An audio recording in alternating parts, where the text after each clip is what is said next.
হেই, আমি বিদিশা। কথাচিত্রের নতুন একটি ভিডিওতে তোমাদের সবাইকে স্বাগত।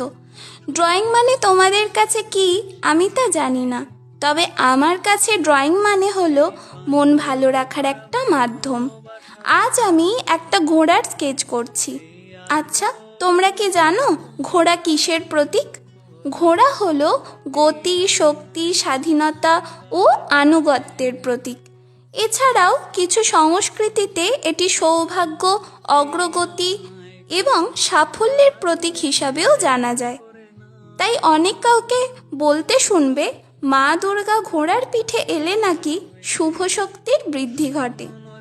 আচ্ছা, আজকের ড্রয়িংটা তোমাদের কেমন লাগলো তা আমাকে কমেন্টে অবশ্যই জানিও। আর আমার ভিডিওটা থেকে তোমরা নতুন কিছু শিখতে পারলে কিনা সেটাও আমাকে কমেন্টে জানাতে ভুলো না। আজকের ভিডিও এইটুকুই। টাটা।